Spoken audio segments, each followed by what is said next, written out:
Қайырлы кеш, құрметті телекөрермендер. Қызылорда қоғамдық телеарнасында көзбе-көз, сөзбе-сөз хабары. Бүгінгі біздің студиямыздың қонағы Жаңақорған аудандық сотының төрағасы Түбекбаева Әлия Бердібекқызы. Құрметті Әлия Бердібекқызы, студиямызға қош келдіңіз. Алыстан аттерлетіп облыс орталығына келгеніңіз үшін сізге алғыс білдіреміз. Алтын уақытыңызды бөліп.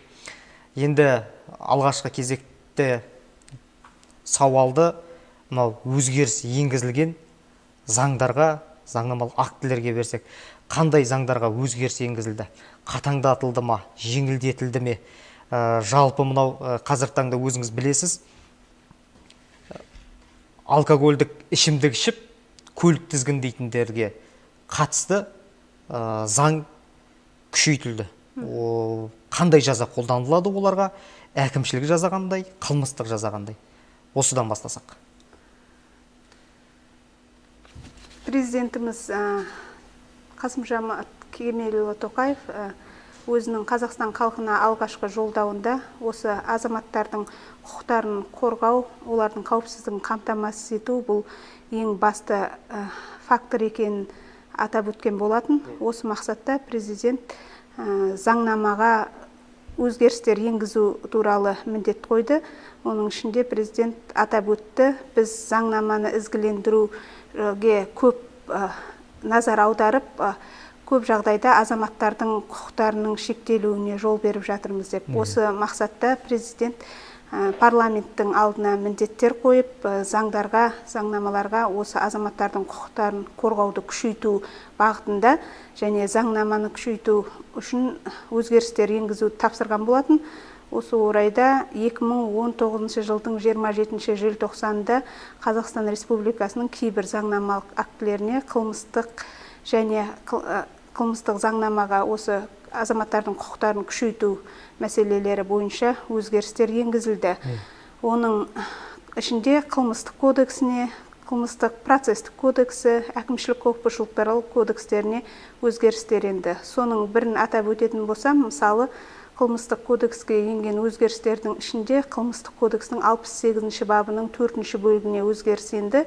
68-ші бап бұл тараптардың сотталушы мен жәбірленушінің өзара татуласуы, оның ішінде залалды өтеу арқылы медиация тәртібімен татуласуын көздеген болатын. Яғни 68-ші баптың 1-ші бөлігінде онша ауыр емес, ауырлығы орташа қылмыс, теріс қылық жасаған адам жәбірленушімен татуласып залалды өтесе, медиация тәртібімен татуласуына құқылы болатын. Осы 68-ші баптың 4-ші бөлігінде бұрын қандай адамдар татуласуға қол жеткізе алмайтыны, яғни медиация тәртібімен татуласа алмайтыны көзделген бұрыннан да бар, яғни сыбайлас жемқорлық қылмыс жасаған адам немесе жасөспірімдердің жыныстық тиіспеушілігіне қатысты осындай кісі өліміне әкеп соққан қылмыстар бойынша адамдар татуласа алмайтын. Енді солардың қатарына бұрын қылмыс жасап, татуласуға қол жеткізген адамның қайталап татуласуға белгілі бір мерзім ішінде жол берілмейтіндігі жөнінде. Ол дегеніміз, мысалы, бұрын сот өндірісінде кездеседі қылмыстық істер, сотталушы ұрлық жасады делге. Бір жылдың ішінде ол кісі ұрлық жасайды, мысалы, 1-ші тоқсанның ішінде наурыз айында сотқа ісі келіп, ол егер жәбірленушімен татуласып залалды өтеп жатқан жағдайда, сол жерде қылмыстық кодекстің 68-ші бабының 1-ші бөлігіне сәйкес қылмыстық жауаптан босатылып кетеді. Ол сотталушы одан ешқандай нәтиже шығармай, сол жылдың ішінде тағы да екінші үйдің малын ұрлап немесе мүлкін ұрлап, тағы да келіп, тағы да осындай татуласу арқылы бірнеше рет, бір жылдың ішінде болсын, 2 жылдың ішінде болсын, қайталап қанша рет қылмыс жасаса да, ол татуласуға қол жеткізген жағдайда жәбірленушімен қылмыстық жауаптылықтан босап кете беретін. Ал қазір соған шектеу қойылды. Яғни бірнеше рет жасалған жағдайда сол мезгілдің ішінде ол татуласуға қол жеткізбейді. Қанша залалды өтеп, оған жәбірленуші кешірім беріп тұрса да, заң жүзінде тиісті жазасын алатын болады. Осы жөнінде бұл азаматтардың құқықтарын қорғау мақсатында жасалып жатқан өзгерістердің бірі. Өзіңіз айтып өткен алкогольде масаң күйде көлік құралын басқаруға келетін болсақ, бұл әкімшілік кодекстің, Қазақстан Республикасының әкімшілік құқық бұзушылық туралы кодексінің 608-ші бабының 1-ші бөлігі. бойынша жауаптылық. Ол бойынша осыған дейін қолданыста болған заңға сәйкес, егер жүргізуші көлік құралын алкогольді масаң күйде, есірткілік масаң күйде немесе уытқұмарлық масаң күйде басқарған жағдайда 3 жыл мерзімге көлік құралын басқару құқығынан айыру жазасы көзделген болатын. Тек қана бір жаза. Ал қазіргі енгізілген өзгерістерге сәйкес, яғни 2020 жылдың 11 қаңтарынан бастап күшіне енді бұл заң. Егер көлік құралын алкогольді масаң күйде, есірткілік масаң күйде жүргізген жағдайда, жүргізуші көлік құралын басқару құқығынан 7 жыл мерзімге айырыла отырып, 15 тәулікке әкімшілік қамаққа алынуға жататыны жайлы белгіленді.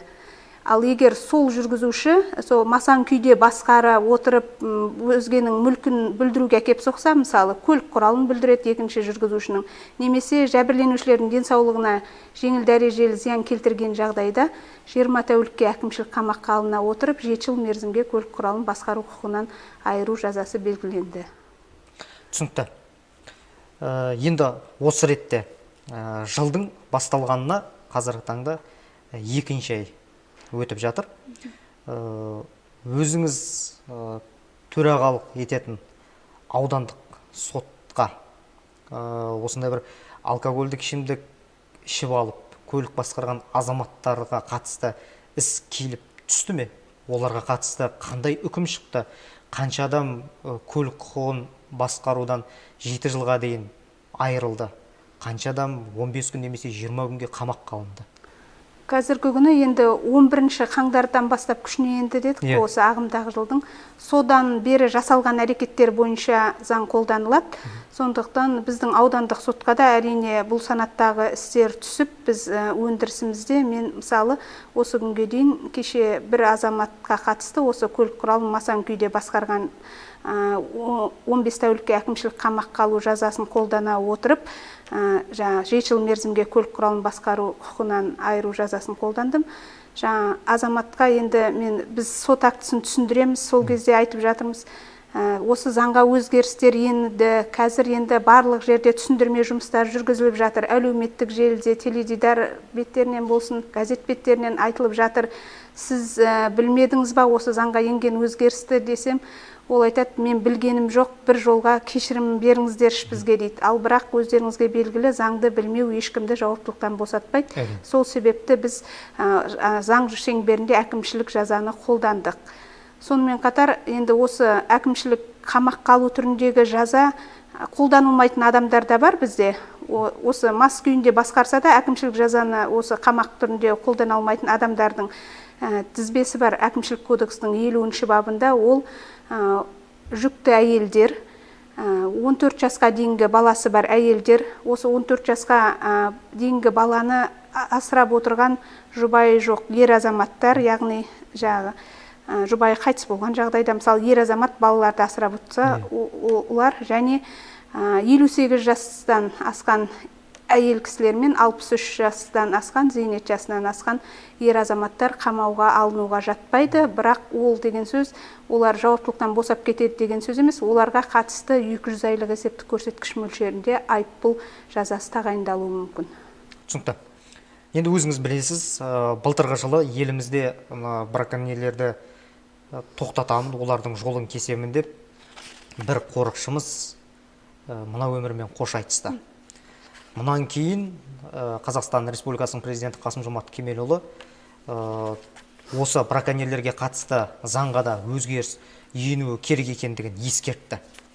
Осы браконьерлерге қатысты заңға өзгеріс енді ме? Қосымша тағы бір сұрақ.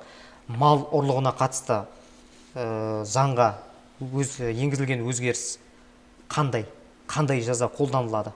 Оның ішінде мал ұрлығына жататын 4 түліктердің қайсысы қамтылған, қайсысы қамтылмай қалған? Жолдауда президент браконьерлердің қолынан қаза тапқан отандастарымызды атап өтті, және елімізде осы неше жылдан бері қаншама киіктің қырылып жатқанын, бұл үлкен қазіргі күнде қоғамдық қауіпті әрекеттердің орын алып отырған атап өтіп, осы браконьерлерге қатысты да заңсыз аңшылыққа қатысты өзгерістер енгізу керек екенін, заңды қатаңдату керек екенін атап өтті, және осы мен айтып отырған заңмен де осы заңдарға қатаңдату жөнінде шаралар қолданды. бұрын мысалы заңсыз аңшылық бұл қылмыстық кодекстің 337 бабының 1 бөлігіне сәйкес жазаның ауыр түрі ретінде бұл жерде 75 тәулікке дейінгі қамаққа алу жазасы көзделіп, бұл қылмыстық теріс қылық болып саналса, қазіргі күні енді ол орташа ауырлықтағы қылмыс қатарына енді. Қазіргі енгізілген өзгерістерге сәйкес заңсыз аңшылық жасаған адам 3 жыл мерзімге дейін ауыр жаза түрі ретінде 3 жыл мерзімге дейін бас бостандығынан айырылуы немесе бас бостандығынан шектелуі мүмкін. Ал егер екінші рет қайталап жасалған жағдайда 4 жыл мерзімге дейінгі бас бостандығынан айырылу жазасын қолдануы мүмкін. Ал егер заңсыз аңшылық бұл қылмыстық топпен жасалған жағдайда 10 жыл мерзімге дейінгі бас бостандығын айыру жазасы көзделді. Сонымен қатар осы заңсыз аңшылыққа қатысты браконьерлердің өлімінің көп орын алуы, оның ішінде сол қорықшылардың кейде өзінің қатысуымен болып жатыр осындай қылмыстар. Осыған байланысты осы қорықшылардың өліміне қатысты заңға 339 бапқа сәйкес өзгерістер енді. 380 бапта бірінші бөлігі 380-ның бірі бұл жаңағы құқық қорғау органдары қызметкерлерінің, қорықшының, осы мысалы жануарлар дүниесін қорғайтын инспекторлар бар, солардың өмірлеріне қауіп төндіріп, осы өмірлеріне қасақана жағы әрекеттер, яғни олардың өміріне қауіп төндіретін әрекеттер жасаған жағдайда бұған сәйкес 10 жылдан 15 жылға дейінгі бас бостандығынан айыру жазасы көзделетін арнайы баппен белгіленді. 380-1 деген бап, яғни қорықшының қаза табуы немесе басқа да инспекторлардың қаза табуы, құқық қорғау органының инспекторларының өміріне қастандық жасалса, олар қазаға ұшыратқан жағдайда 10 жылдан 15 жылға дейін қылмыстық жауаптылыққа тартылып жаза қолданылады. Түсінікті, енді жаңағы мал ұрлығына мал ұрлығы, енді бұрын ұрлықтың өзі негізі бұрынғы кодекске сәйкес бұл жаңағы бөтеннің мүлкін жасырын жымқыру, ұрлау, бұл орташа ауырлықтағы қылмыс болып табылатын, қылмыстың келтірілген залалдың мөлшеріне қарай. Енді қазіргі күні мысалы егер қылмыс бірнеше рет жасалса, немесе қоймаға, үйге заңсыз кіру арқылы жасалған жағдайда бұл ауыр қылмысқа теңестірілді, және ол үшін 2 жылдан 7 жылға дейінгі мерзімге бас бостандығынан айыру жазасын көздейтін белгіленді. Сонымен қатар қылмыстық кодекске алғаш рет мал ұрлығы деген 188-1 деген бап енгізілді.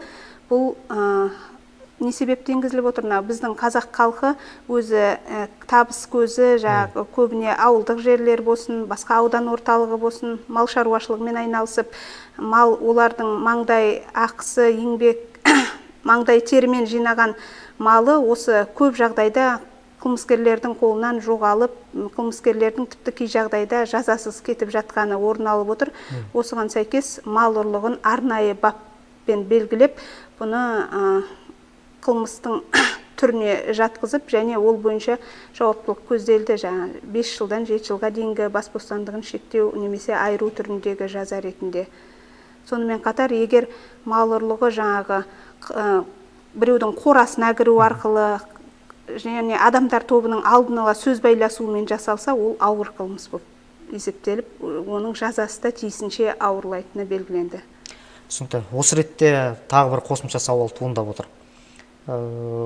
Сіздің осы қаладағы бір әріптесіңіз баспасөз конференциясын ұйымдастырғанда былай деп айтқан еді, осы мал ұрлығына қатысты бапқа. Онда үй жануарлары деп көрсетілген, бірақ та үй жануарларының ішінде көптеген жануарлар, төрт аяқтылар кірмей қалған. Егер осы ретте сауал, егер біреудің асыл тұқымды ит ұрланса, немесе тағы бір басқа жануары ұрланатын болса, ол қандай бап бойынша жазаланады, қандай бап бойынша үкім шығады қылмыскерге? Ұрлық бабы бойынша ма, әлде мал ұрлығы бабы бойынша ма?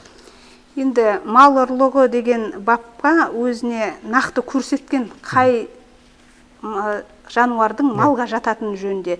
Сол жерде егер нақты сол жерде көрсетілмесе, ол нақты мал ұрлығы деген баппен жауаптылыққа тартылуға жатпайды. мысалы ол жерде ірі қара мал, жаңағы ұсақ мал деген сияқты малдың мысалы түрі көрсетіліп нақты көзделіп тұр. Егер ол тізбеде көрсетілмесе, ол мал ұрлығы деп саралануға жатпайды ол кезде. Енді өзіңіз Жаңақорған аудандық сотының төрағасы қызметіне былтырғы жылдан бастап кірістіңіз. Сол жылдан бастап осы қандай істер қаралды? Қанша іс қаралды? Ең маңыздыларының ішіндегі мынау ерлі зайыптылардың ажырасуы, соның ішінде олардың мүлік бөлісуі, баланы қай тарапқа қалдыру мәселесі көбіне қаралған шығар енді. Осы сұраққа жауап берсеңіз, қандай істер, қанша іс қаралды, ең маңыздылар және шешім шыққандағы ең қатал үкім қандай болды? Жаңақорған аудандық соты жалпы юрисдикция соты болып саналады, яғни аудандық сотта әкімшілік істер, қылмыстық істер, азаматтық істер қаралады. Өткен 2019 жылы бізде 100 қылмыстық іс қаралып аяқталды өндірістен. Оның ішінде енді 38 қылмыстық іс бойынша медиация тәртібімен тараптардың татуласуына байланысты істі өндірістен тоқтаттық. Басқа да себептермен тоқтатылуы мүмкін, мысалы қылмыстық істер. Сонымен қатар жаза тағайындалып қаралған істерде болды. Бір іс бойынша ақтау үкімі қабылданды, жеке айыптау санатындағы істер бойынша. Ал азаматтық істердің ішінде өзіңіз айтып өткендей, шынымен де қазіргі қоғамдағы ең өзекті даулардың бірі бұл ерлі зайыптылардың некені бұзу санатындағы ісі. Аудандық сотта егер ерлі зайыптылардың арасында кәмелетке толмаған балалары болған жағдайда сотта қаралады, ал кәмелетке толмаған баласы болмаса, мына тіркеуші органда, ЗАГС органдары арқылы өздері некесін бұзуға құқылы. Қазіргі күні енді біздегі мақсат алдымызға қойып отырған бұл тарап некені бұзу жайлы талаппен жүгінген кезде оларды тек некені бұзу жағына қарай жүрмей, оларды біз татуластыруға бірінші шара көруіміз керек. Себебі азаматтық процестік кодекстің талабына сәйкес судья тараптарды дауды бейбіт жолмен реттеуге жәрдемдесуге міндетті. Біз екі тарапты әзірлік кезінде шақырамыз, екі тарапқа заңның талабын түсіндіріп, олардың жаңағы түсініктерін тыңдап, семьяны, отбасын не себепті бұзғысы келеді, сақтап қалудың қандай жолдары бар, бір-біріне қандай талаптары бар. Егер ажырасқан жағдайда балалар кіммен қалады, оларға алимент өндіру мәселесі шешілді ма, осы мәселелердің бәрін жалпы талқылай келе шешім шығарамыз. Алайда бірінші кезекте біз оларға татуласу үшін шаралар қолдануымыз қажет. Азаматтық неке және отбасы туралы кодекстің талабында да сот тараптарды татуластыру үшін 6 айға дейін мерзім тағайындауға құқылы. Яғни барынша семьяны сақтап қалу мақсатында. Біз осындай тіпті кей жағдайда тараптар екі жағы да бас тартып тұрады, жоқ, қажеті жоқ, біз осыған дейін шештік, біз некені сақтағымыз келмейді деп. Сол кезде де біз өз бастамамызбен оларға 3 ай, 6 айға дейінгі мерзім беріп, оларды татуластыруға шара көріп жатырмыз. Тиісінше көп жағдайда нәтижесін беріп жатады. Осы семьямызды сақтадық деп кейіннен өздері келіп арыздарын қайтып алып татуласып, осындай жағдайларда орын алып жатыр. Сонымен қатар, қазір бізде ауданда билер кеңесі деген құрылған. Оның құрамына елге белгілі, зиялы ақсақалдар, сот саласының ардагері енгізілген. Олар тараптарды татуластыруға шара көреді, олар да жәрдемдеседі, өздерінің өмірлік ақылдарын айтады жастарға. Осы билер кеңесінің де көмегімен семьялар сақталуда. Бұдан өзге жаңағы туысқандар арасында да даулар көбейген. Қазір жаңағы мұраға таласуы мүмкін, ерлі зайыптылар тұрғын үйге жаңағы ортақ мүлікке таласады, осындай дауларда бізде сотта қаралады. Ал әкімшілік істердің басым көпшілігі жаңағы бұрын 2019 жылы ұсақ бұзақылық, жаңа көбіне азаматтардың қоғамдық орындар болсын, белгіленбеген орындарға қоқыстарды тастауы, әкімшілік кодекстің 434 бабының 1 бөлігімен ұсақ бұзақылық болатын. Қазіргі күні ол органның өзіне берілді. Қазіргі күні ол санаттағы істер сотпен қаралмайды. Сосын екінші кезекте жаңағы алкогольде масаң күйде көлік басқару, осы санаттағы қылмыстық әкімшілік істер қаралады сотта. Түсінікті. Енді қазіргі таңда қоғам сондай бір бұрыс бағытқа кетіп бара жатқандай. Енді қоғам түгелдей емес, басым бөлігі. Неге бұлай айтып отырмын? Себебі қазіргі күні көрші мен көршінің арасындағы сыйластық деген нәрсе жоғалып бара жатқандай.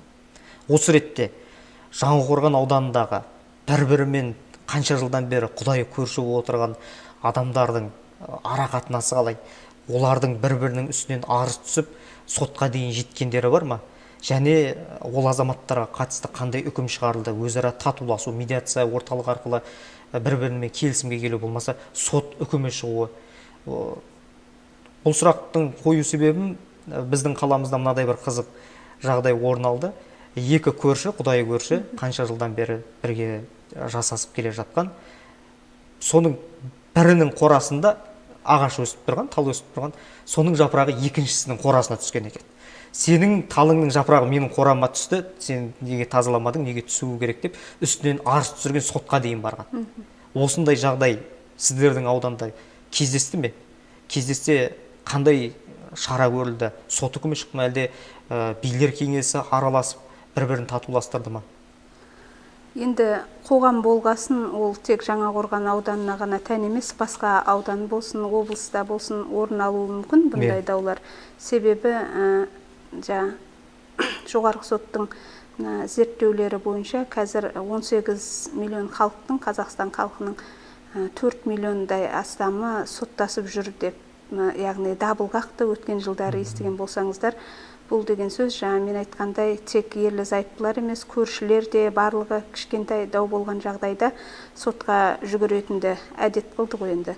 Осының алдын алу мақсатында мына билер кеңесінің құрылуы да сол. Билер кеңесі ол аудан әкімдігі жанынан құрылып отыр. Қазіргі күні Жаңақорған ауданының әрбір ауылдық кеңесінде де билер кеңесі құрылған. Олардың мақсаты осы қоғамдағы даукестіктің деңгейін төмендету, осындай көрші арасындағы даулар, отбасындағы кикілжіңдерді сотқа жеткізбей шешу.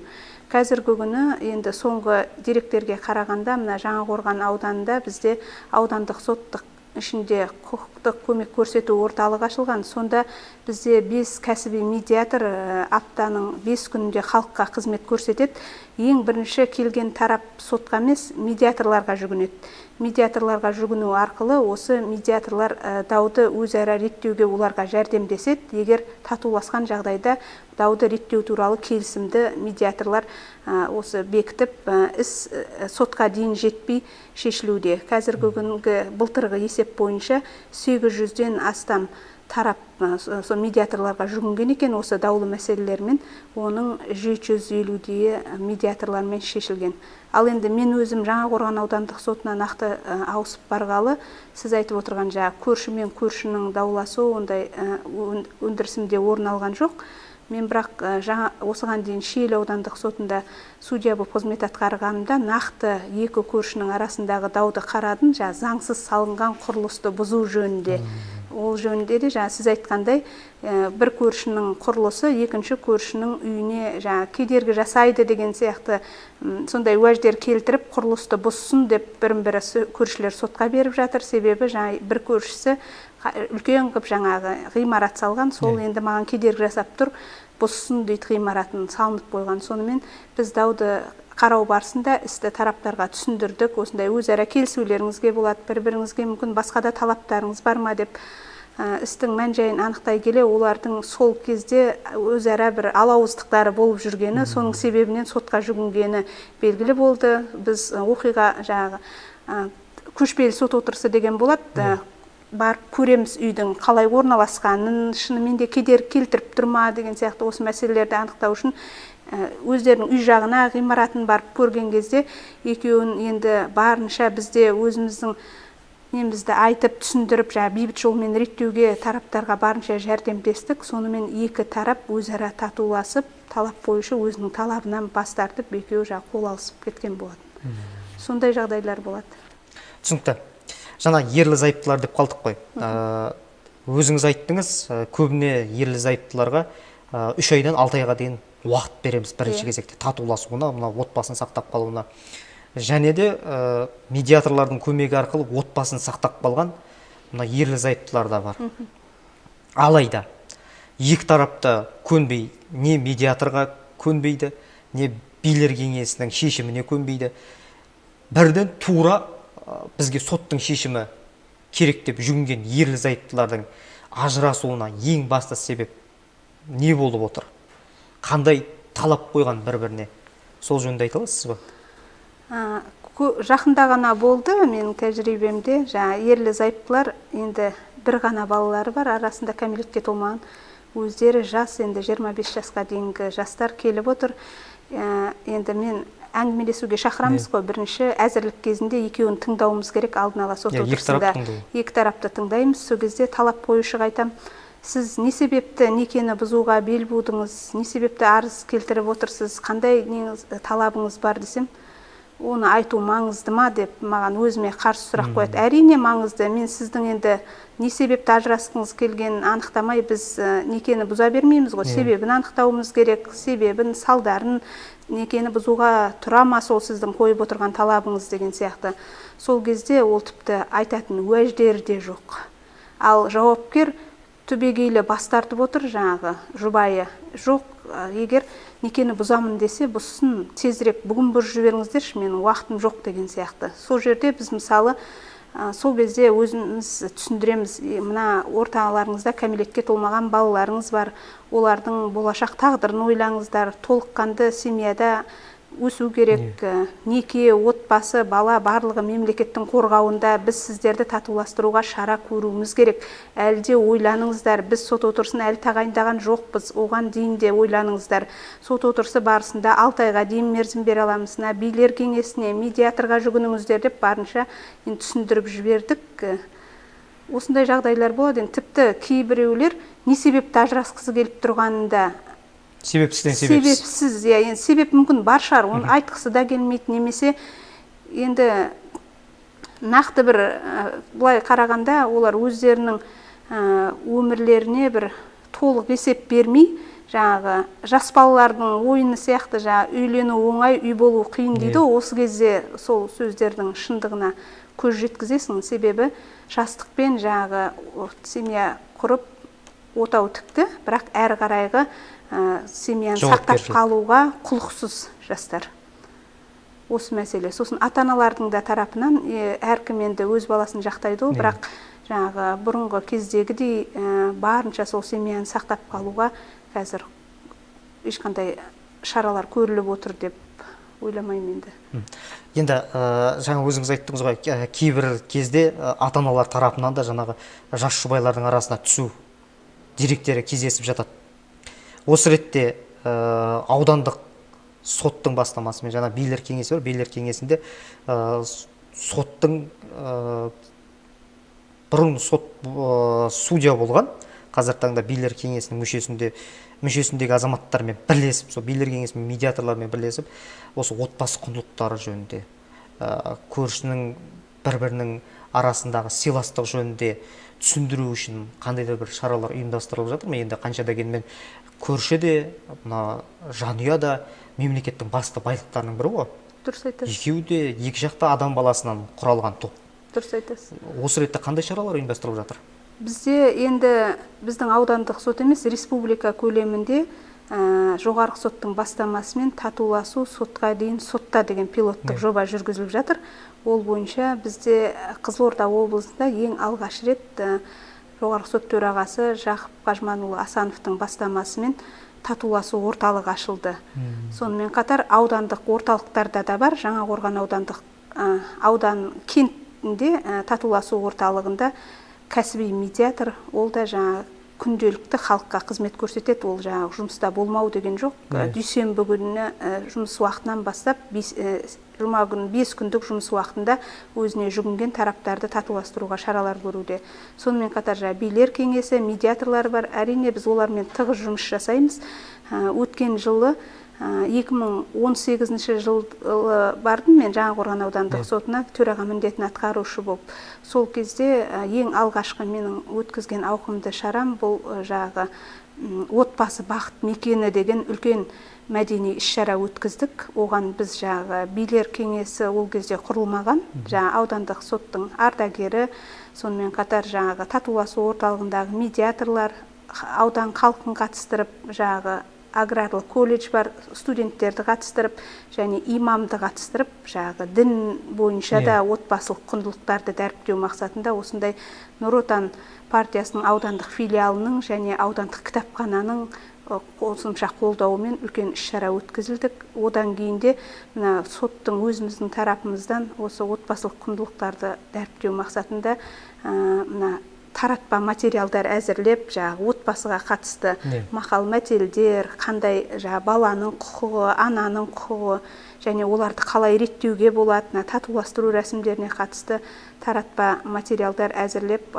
халыққа таратамыз және түсіндіру жұмыстарын жүргіземіз. Одан өзге өткен жылдың соңғы қараша, желтоқсан айларында мен Нұр Отан партиясының өкілдері бар, өзім аудандық сот төрағасы ретінде және мәслихаттың депутаттары, билер кеңесінің мүшелерін ертіп, ауылдық округтерді аралап, халықтың арасында осы сот саласындағы жаңашылдықтармен қатар осы отбасылық сот пилоттық жобасы, татуласу сотқа дейін сотта пилоттық жобалар, яғни татуластыру рәсімдері туралы осы халықтың сотқа дауды жеткізбеуі, сол жөнінде үгіт насихат жұмыстарын, түсіндірме жұмыстарын жүргіздік.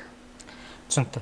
Енді сауалымыз бір бағытқа кетіп бара жатқан секілді, десе де бұл енді бір маңызды тақырып болғаннан кейін шыға алмай қалып жатырмыз. Ең алғашқы тақырыпқа оралайықшы. Жаңағы көлікті масаң күйде басқарған азаматтар азаматтық кодекс бойынша 15 күн қамаққа алынады. Әкімшілік кодекс бойынша 15 күн қамаққа алынады және 7 жылға дейін көлік басқару құқығынан айырылады. Егерде сондай азаматтар заңға пысқырмай, масаң күйде болмаса да қайталап көлік құралын басқаратын болса, қандай жаза қолданылады оған? Қылмыстық жаза, бас бостандығынан айырылу секілді жаза қолданылады ма? Осы заңдарға жаңа айттық қой, алкогольде масаң күйде басқарған үшін әкімшілік жазаның күшейтілгені жөнінде, енді қылмыстық кодексте де бұл бойынша жауаптылық көзделген.